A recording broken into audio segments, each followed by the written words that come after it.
मेरी शादी को इतने साल हो गए, लेकिन मेरी सास कभी भी मेरे किसी काम से खुश नहीं होती।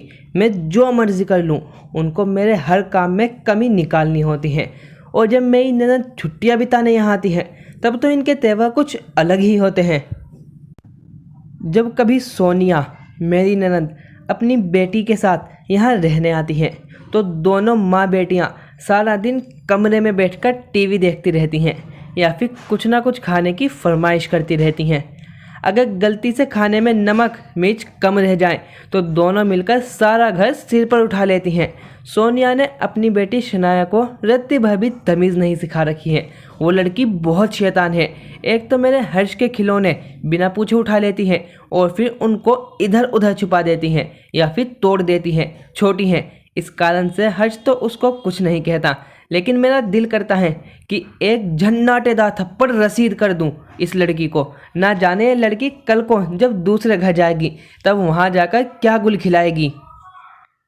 गर्मी की छुट्टियां शुरू होने ही वाली है और छुट्टियां शुरू होते ही सोनिया शनाया को लेकर यहाँ आ धमकेगी। पर इस बार मैंने भी बड़ा ज़बरदस्त प्लान बनाया है। वे जैसे ही आएगी, मैं हर्ष को लेकर अपने मायके निकल जाऊंगी। माँ तो कब से बोलती आ रही है ऐसा करने के लिए, लेकिन मैं ही नहीं सुनती थी। जैसा सोचा था वैसा ही हुआ। सोनिया के आते ही मैंने अपने मायके जाने की तैयारी कर ली। सासू माँ और मेरे पति उज्जवल ने बहुत हंगामा मचाया, लेकिन मैंने एक ना सुनी और हर्ष को लेकर मायके आ गई। मैं बता ही नहीं सकती कि मुझे यहाँ आकर कितना सुकून महसूस हो रहा था। मायके में जो सुख है वैसा सुख इस धरती पर कहीं नहीं मिलेगा। जब चाहो सो जाओ, जब मर्जी उठो, जो मन करे खाओ, टीवी देखो, घूमने जाओ वगैरह वगैरह। कोई काम भी नहीं करना पड़ता। माँ से लेकर भाभी तक सब मेरी और मेरे बेटे की सारी फरमाइशें पूरी करती हैं। भैया की शादी को भी काफ़ी समय हो चला है, लेकिन आज भी भाभी माँ के हिसाब से खुद को नहीं ढाल पाई।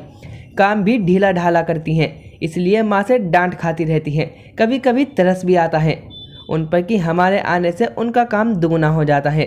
लेकिन अब वे बहू हैं इस घर की, तो अपनी जिम्मेदारियों से भाग तो नहीं सकती। खैर जो भी हो, भाभी मेरे हर्ष को बहुत प्यार करती हैं।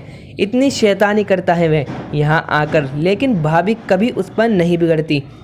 मुझे मायके आए हुए 20 दिन हो चले थे और अभी कुछ और दिन मैं यहीं रहने वाली थी, क्योंकि मेरी ननद सोनिया अपनी बेटी के साथ अभी भी वहीं थी। हालांकि बीच बीच में उज्जवल के 2-4 फ़ोन आए थे, लेकिन मैंने साफ साफ बोल दिया कि जब तक उनकी बहन वहाँ है मैं नहीं लौटने वाली। आज भाभी ने सब कुछ मेरे हर्ष की पसंद का बनाया था। मैं, हर्ष, ध्रुव, भैया, मम्मी और पापा सब अपनी अपनी कुर्सियों पर विराजमान हो चुके थे। भाभी रसोई से गर्मा गर्म पूरियाँ और चने बनाकर लाई। सबको बारी बारी से सर्व किया। हर्ष को मिर्च ज़रा ज़्यादा लगी तो उसने खाना खाने से इनकार कर दिया। भाभी अभी उसको दुला कर ही रही थी कि माँ बोली, स्वाति तुझसे एक काम ठीक से नहीं होता। अब वो बच्चा क्या भूखा रहेगा? कुछ नहीं आता तुझे? आएगा कैसे? कुछ सिखाया ही नहीं तेरी माँ ने तुझे। यूँ तो माँ के द्वारा कही गई ये बातें कुछ नई नहीं थी, नहीं, लेकिन ना जाने क्यों आज इतने सालों बाद मुझे उनका बोला गया एक एक शब्द कील की तरह चुभ रहा था। शाम को भाभी ने सबके लिए ढोकला बनाया तो अभी हर्ष ने थोड़ा ही खाया। माँ फिर भाभी पर बरस पड़ी। मुझे अच्छा तो नहीं लगा, पर मैंने कहा भी कुछ नहीं। अगले दिन भाभी थोड़ा हिचकिचाते हुए माँ से बोली, मम्मी जी, मेरा मौसेरा भाई बहुत समय के बाद इंडिया आया है। अगर आपको एतराज़ ना हो तो मैं कल जाकर उससे मिलाऊं, रात तक वापस आ जाऊंगी। ये सुनते ही माँ भड़क गई और बोली, महारानी तू वहाँ जाएगी तो यहाँ के काम कौन देखेगा?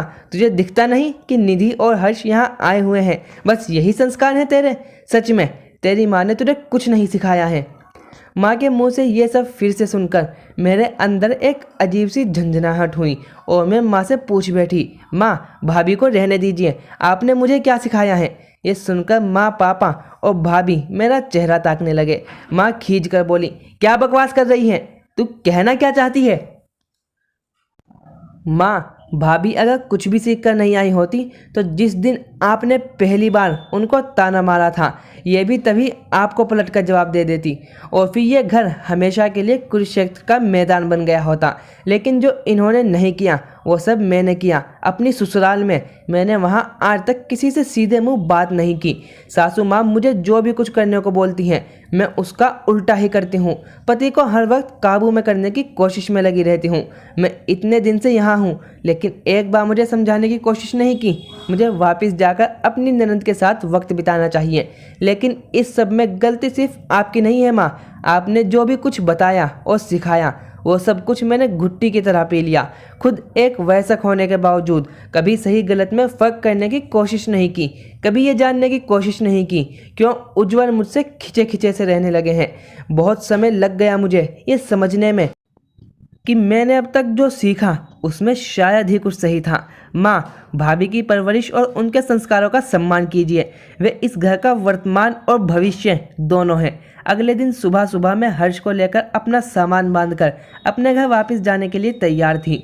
मुझे जाता देखकर पापा और भैया ने रोकने की कोशिश भी की लेकिन माँ कुढ़कर बोली, अरे जाने दो, मैंने तो इसको सब कुछ गलत ही सिखाया है तो अब यहाँ कैसे रुकेगी? इसकी अंतरात्मा इसको यहाँ रुकने नहीं देगी। पर कल को जब तेरी सास और पति कुछ उल्टा सीधा बोले तो यहाँ मत आइयो रोते हुए। नहीं माँ, नहीं आऊँगी रोते हुए। शायद वैसी नौबत अब कभी आएगी ही नहीं। ये कहकर मैं और हर्ष बस अड्डे के लिए चल पड़े। बचपन से लेकर आज तक के सफ़र में जो कुछ भी सीखा था वो सब मायके में छोड़ दिया था आज मैंने, और शायद इसीलिए मैं आज बहुत हल्का भी महसूस कर रही हूँ। जानती हूँ कि माँ बहुत नाराज़ है लेकिन साथ ही मैं खुश भी बहुत हूँ क्योंकि आज से मेरे घर गृहस्थी की भागदौड़ मेरे हाथ में है। तो दोस्तों, आपको ये वीडियो कैसी लगी कमेंट सेक्शन में ज़रूर लिखिए और ऐसी और वीडियोज़ के लिए हमारे चैनल को लाइक, शेयर और सब्सक्राइब करना ना भूलें। मिलते हैं नेक्स्ट वीडियो में। Thank you for watching.